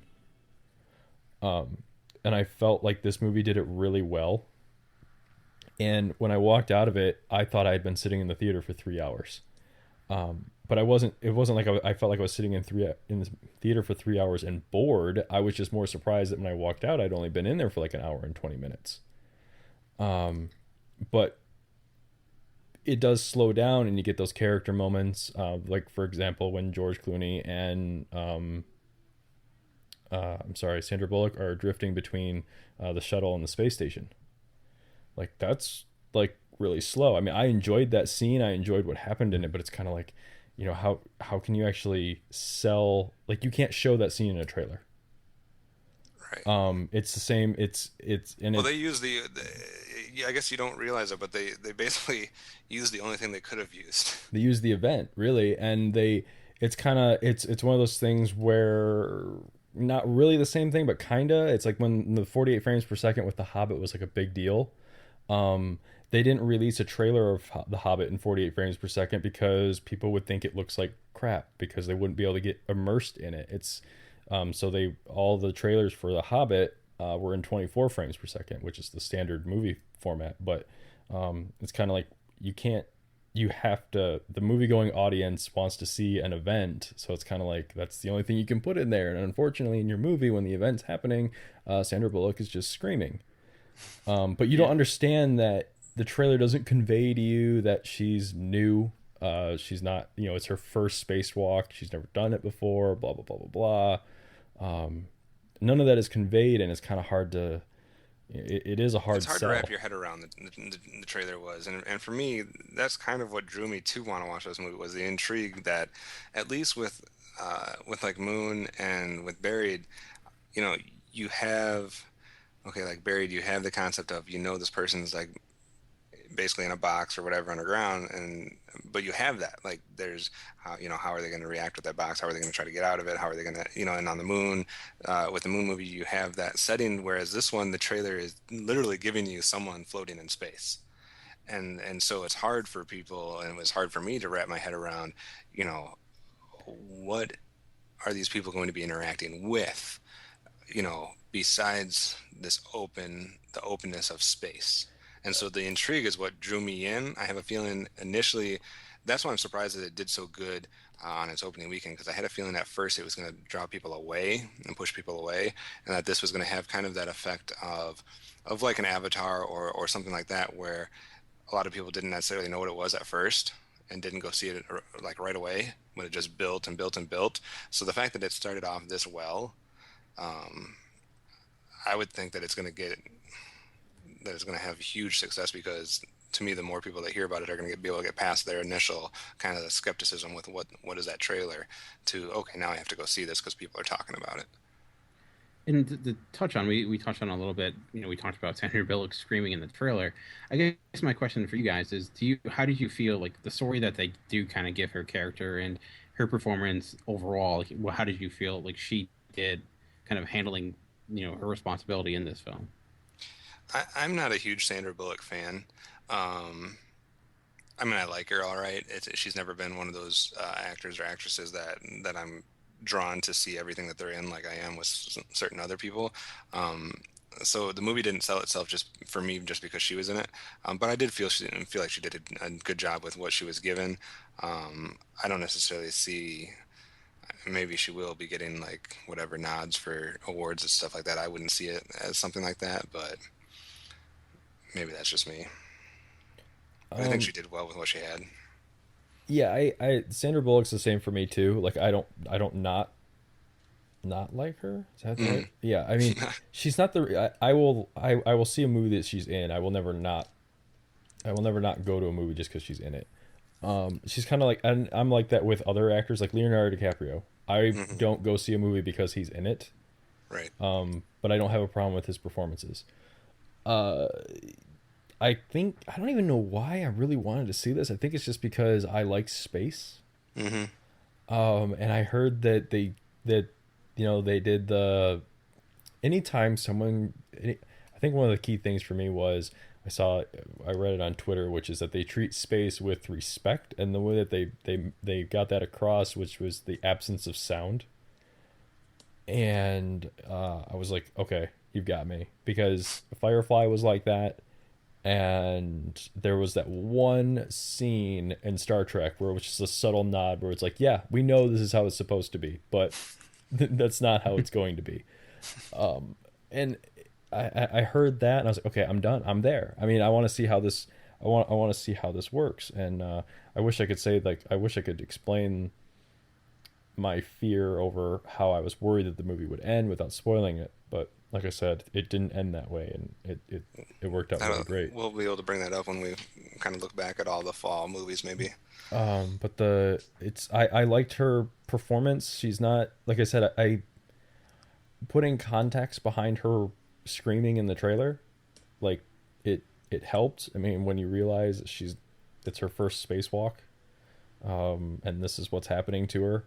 I really did like George Clooney.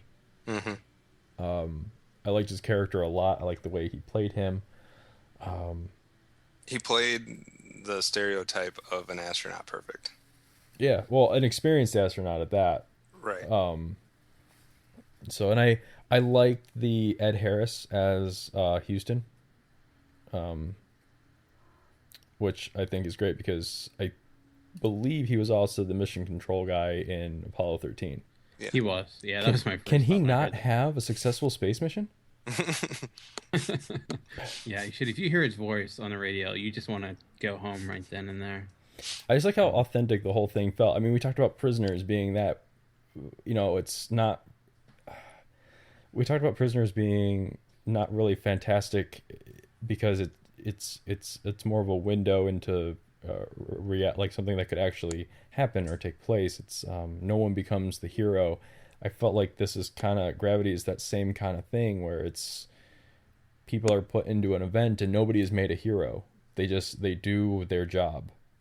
Right. And that is evident from like immediately after the event when George Clooney is kind of, he's playing the hero, and he's going through procedure, and Sandra Bullock's character is like, why are you still doing this? No one can hear us. And he's like, someone's always listening.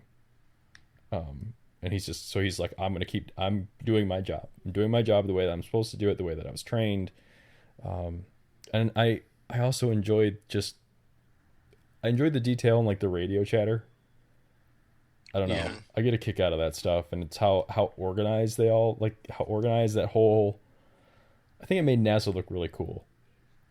Also, in a way that I don't think this gives anything away, but I also like appreciated the detail as far as the types of objects that are present throughout the film, whether it be in space / in in station, shuttle, etc. That type of stuff, like the different objects that we're seeing, kind of floating around, etc. I appreciated what they kind of threw in there and how it was believable. As to, sometimes you get these types of movies where, like if you're taking your prototypical Armageddon type movie, not saying Armageddon specifically, but that type of like space, we're saving the world, blah blah blah. They usually forget about all that type of stuff. Are They you might talking about the have like stuff that major humanizes objects. the characters? What's that? Are you talking about the stuff that like humanizes the characters? Well, I'm just talking about like stuff that you would expect to be present in something that's in space, like whether it be a ship or a shuttle or a space station or whatever. You would expect certain everyday objects to be present, and in all in previous movies, I don't remember seeing that as much. Like, if all of a sudden there's a break in the air pressure or whatever, you don't see like they might throw some pens and pencils or whatever floating through the air, but the everyday objects that I would expect to be present in those locations were present in this movie. You're talking about the humanizing stuff, the stuff that the astronauts bring with them. Yeah. Yeah. I mean, I guess I didn't see it as humanizing, but yeah, I know what you're talking about, and I totally get that, because like everyone expects them to have pens and papers, but nobody expects them to have. Like there was like a chess piece. Yeah, as exactly. An example. Yes. So I really appreciated looking for it, because it also gave you something to look for in a movie that's otherwise, the vast thing that is space. When you did have those scenes, all of a sudden you find your eyes like trying to like capture everything that you're seeing there, because otherwise you've been used to just seeing a black space. So it was kind of fun trying to locate things and identify them and kind of think about why would they be there, etc. So it added a dimension for me for the whole film. My favorite scene in the movie, and I'm trying to think if I can bring this up without spoiling anything in a roundabout way. I enjoyed the womb scene. Oh yes, I thought that was really good. Just the whole like metaphor of safety, and how that it played out. I really liked that, and especially on like the second viewing, I realized how like even how crazy womb-like he was actually able to get that scene to look. I mean, there's an umbilical cord, like in the scene, and I was like, I didn't notice it before. I mean, I knew what he was going for in the first place, but when I watched it again, I was like, no, he totally got it. I mean, he got the scene that he wanted. Along those same lines, I think, too, what's interesting about Gravity, it is clearly more than just a movie about two people trying to survive in space. There's, hints and, subtextual elements to it beyond just, these people trying to get from point A to point B. There are, similar to those everyday objects you're talking about, there are certain objects that were, let's just say, geared towards different cultures purposely. I don't know if you guys picked up on those, but ones that were clearly, going after like bigger picture ideas about like, I think life in general and what it means, and kind of, and it may be touching upon like religion in some side without getting into it, and that like its conflict with science without really being heavy-handed. I don't think where it ends up is any accident, like where we see the character, where we see the final few minutes and where it ends up and what that means. I'm pretty positive that is more than just, it's meant to be something, profound, I would say. How did you guys feel about the overall subtextual elements that were placed inside this crazy disaster film? Now I might edit this out. I have to know. So I'm I'm gonna go ahead and mark this, and then I'm gonna have a discussion real quick. Let's jump back into the spoiler-free I don't stuff. remember where we left off. We were just talking about the end of the movie and the symbols that were there and stuff like that. You guys all missed a great conversation. All right, so yeah, obviously, I mean, Gravity is a film that you can. What I appreciate about it is a film that you can appreciate on two different levels. It's just a thrill ride, but I think there are some. What makes it kind of beyond just that is there are some subtextual elements that you can debate about. Like we were just, we got in a debate off, before the recorder about those issues and what they could represent. And like, how did you feel that the film handled those elements beyond just the normal, get from point A to point B type of stuff? For me, real quick, I think that stuff is what makes that movie something to talk about. That's what makes that movie more than just because if it wasn't for some of that stuff, all you have is your prototypical survival in type story or survival in space type story, and then the movie becomes strictly and solely about the technological aspects of the 3D, the camera angles, what they were able to do from a visual standpoint. And to me, that would be fine. That would still be something that would be worth talking about and still be something that makes the movie important. But then adding kind of that second layer and more of the debatable subcontextual aspects of the movie really kind of makes it something more to chew on and makes it something more valuable than just a spectacle of sight. I can agree with that. That was a lot of big words I just threw out there. Yeah, definitely. I mean, so there, I mean, is there anything else anyone want to discuss before we kind of, I mean, we've talked about just on a technical standpoint, it is pretty amazing. I mean, there's no doubt about that. If you can't tell what I review and you have not seen this in the theaters, you really need to. This is a movie I'm very glad that I saw in the theaters. It's the first time in a long time that I thought like, wow, how did they do that? Like, it's something that I'm thinking back to, like Jurassic Park, one of those movies that kind of get at the, that imagination, what humans are capable of on different levels when it comes to just, movie wise and beyond that. It's just human beings and what science can allow us to accomplish. Well, a lot of times we throw out the kind of like the phrase for certain movies that this is the type of movie that you need to see in theaters, or this is the type of movie that you need to see in IMAX. There hasn't been a lot of movies that you need to see in 3D, but this is one of them. Even for me, for people that are against 3D, you should see this in 3D. Well, chances are if you see it in IMAX, you're not going to see it in 2D. I think. No, that's one of the other thoughts I had with my friend when I was done previewing the movie and I walked out of it. I said, this is not going to play at home. Like, the impact of this movie will not play in your family room. No. And I really believe that. I mean, it has to be. I don't even think it needs to be. I just think you need to see it on a big screen. You need to see it on the biggest screen possible. I would even suggest if you have to see it in a traditional theater, I would suggest sitting as close as you possibly might be able to comfortably be able to sit to the screen. You need to not have distractions in front of you, and you just need to let yourself get taken away by it. Like I said, I saw it twice. The first time I just kind of looked at it and I was watching it. And I really enjoyed it the first time that I saw it, and there was like a moment where I snapped out of it because I could see the stupid pixels on the screen. Even on the IMAX, I could see them, and it just kind of, I was annoyed because I was like, okay, now I'm gonna have to go down to Detroit and see this in the Henry Ford Museum because Detroit still has 70 millimeter. And I was really annoyed, but then after that brief moment, it went away, and I was in it. But it wasn't until I saw it today with my dad in a packed theater. It just kind of, I was overwhelmed. At least by the first half of the movie, I was overwhelmed.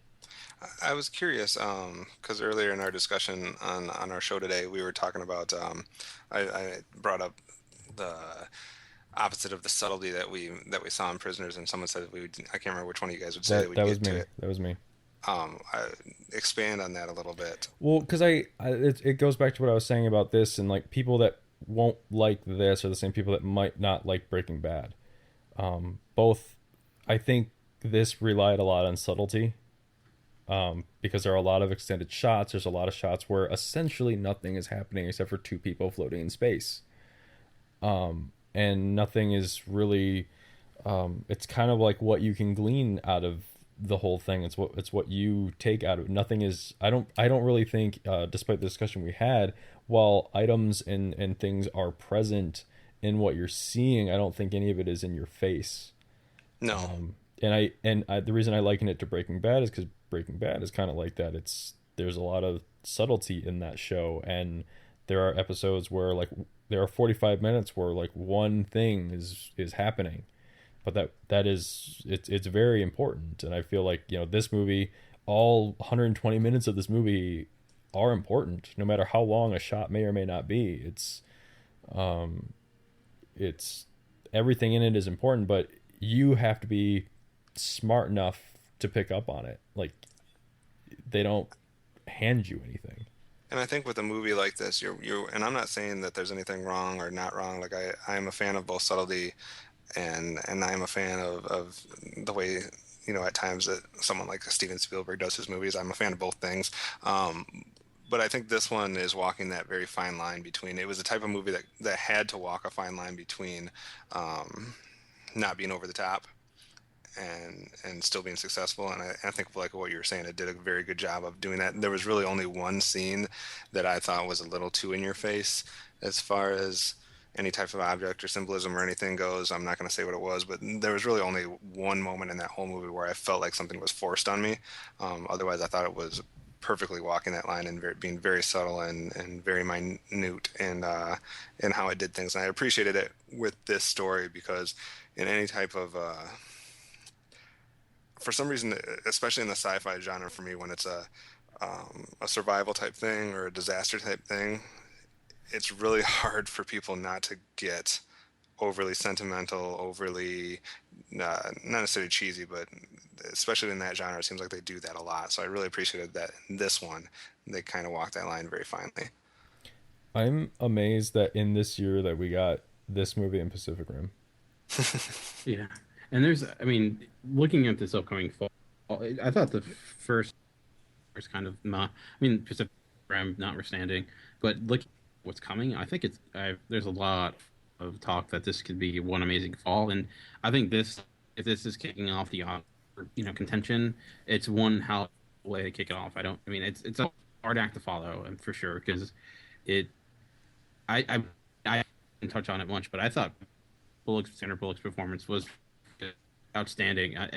She isn't given, and she's given due for sure. And I think there is one moment in that movie. I'm curious if it's the same moment that bugged you, Kevin, which would be funny because we're using on the opposite side of this. But first time I felt, well, this is her actually getting into a character. Like, this is her kind of acting and not playing some type of role. Like, she's won an Oscar before, but I thought that was more so because she's just kind of. I didn't think it was like a dynamic performance. In this, like we talked about subtlety, there's a lot of subtlety even in the performances, and the really bring their A game, even though if they're not having those like Oscar type moments, like grand speeches or anything like that. It's just kind of smaller moments, just trying to survive and find some way to kind of, I don't know, like it's hard to say without giving anything away, but finding some reason to go on. And I found that was a very effective way in this movie, just an overall complete package. Yeah, I can agree with that. Although I was joking that George Clooney will get a Best Actor nomination. Oh, I don't think he'll. It was a joke. Yeah, this is probably going to sweep the technical awards, and it's probably going to sweep. I could see it getting a few nominations, but not that that's the be all end all, but. There's a potential for Bullock getting a nomination for sure, and director I could see as well. But I guess we'll find that out if we got many months of movies to come out. But I guess anything else anyone has to say before we give our overall ratings? No, I'm good. All right. So out of 5, what are you all going to be rating Gravity? I mean, if we're going off of our basic scale that we've set up, kind of be standard at the Geekcast Radio Network, I would like to fall in between two numbers, but that's not allowed. So I will go. I guess I'll go with 4.5. I mean, I'm really teetering between 4 and 4.5, but I would, if I had to go somewhere, I'd probably say 4.5. Because outside of just one or two shots, it was pretty close to perfection. I am very hesitant to slap perfect on anything. Right. I just feel like it just. How does and once you start this is a huge debate, right? But once you start slapping perfect on something, and then you have two things that are perfect, like how did I know it's a ridiculous conversation to have, but it's one of those things where it's like, how do you do that? I guess you can look at 5 not so much as a perfect per se, but as right. I look at it more so as a masterpiece. I get it. I know. I understand. It's all semantics. Perfect masterpiece. I mean, okay, but if I was like one of my old bosses, I'd probably say 4.5. So you have room for improvement. But I'm curious to find out what the two things may or may not be that like tipped you guys towards 4.5 over 5, because even after 2 viewings, I mean, there isn't really anything that I didn't. If there was something I didn't like about the movie, it's probably because of just the way that I viewed the movie. And I'm just gonna say 4.5. I really want to say perfect, but I just I can't.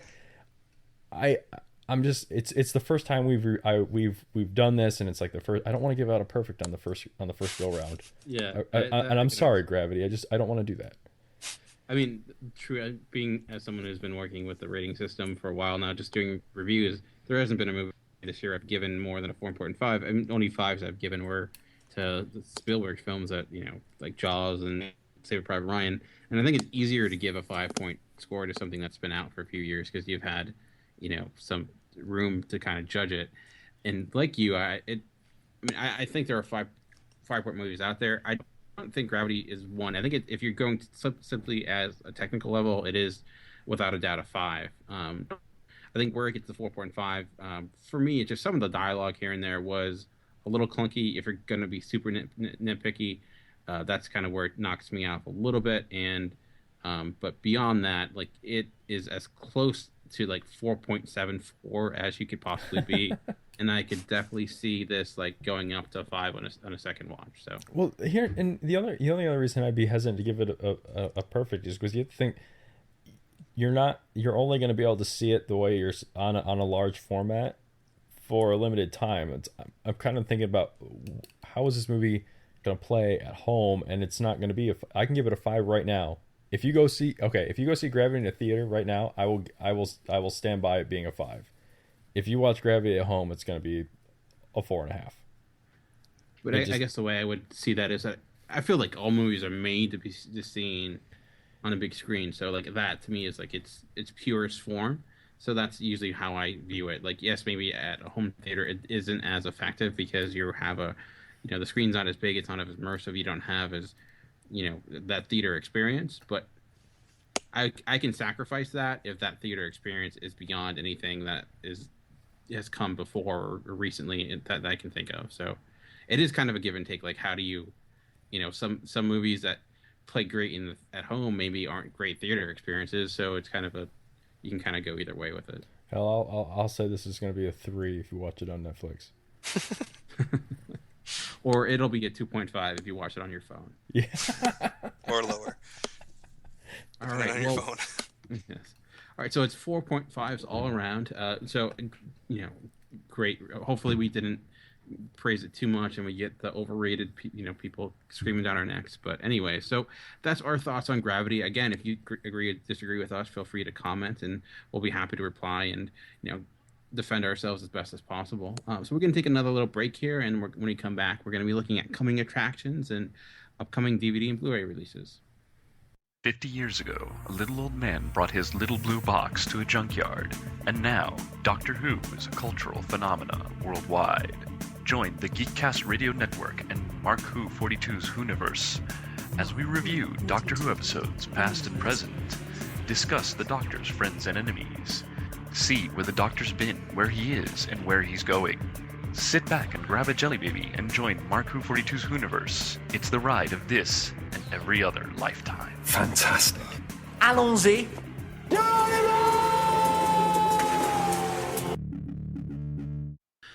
All right, and welcome back. And before we let you all off for this week, we're going to just take a little preview into what's coming up for next weekend.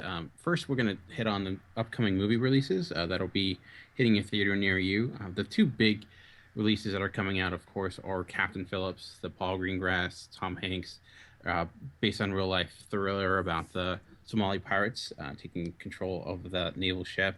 Also coming out is also surely the based on true story Machete Kills, which will be coming out next week as well, with Charlie Sheen and Lady Gaga and a whole host of and Mel Gibson, of course. So yeah. Along with I want to mention too, because I don't know how wide of a release it's getting, but it's the next day that Romeo and Juliet movie that we kind of had mentioned in one of our previous shows. And there are two smaller films I think are worth mentioning. They're very limited, but I think they might be actually coming to on demand as well. The first one is CBGB, which is based on this like punk rock club in New York. It stars Alan Rickman, and I'm a huge Alec Rickman fan, and I know a lot of people are. So definitely check that out. I could see that expanding. And also the inevitable defeat of Mr. and Pete, which is about these two kids. It's getting a lot of great buzz, and especially for the two, the main lead. It stars this young kid, and it's Jennifer Hudson and Jeffrey Wright and a few other people, and Anthony Mackie will be coming up in the latest Captain America film as Falcon. So you might hear about that coming out even in wider release shortly. So I just wanted to make mention. And beyond just the theater, we're also going to touch on the Blu-ray and DVD releases for next week. And it's kind of an up and down week. You have, the hit After Earth coming out, starting Jada Smith and Will Smith. Have any of you guys had the opportunity to experience After Earth? Nope. Now you have the opportunity. Nope. Okay, right on that. Yeah, I will probably check it just for curiosity's sake. I kind of feel like I've watched it because I've watched the How Did This Get Made podcast about it, but I don't know. I don't know. I almost got that on demand at one point, and then talked myself out of it. Also coming out is Europa Report. It's also kind of an interesting companion to Gravity because it's about a mission gone wrong to the space of to the moon of Jupiter.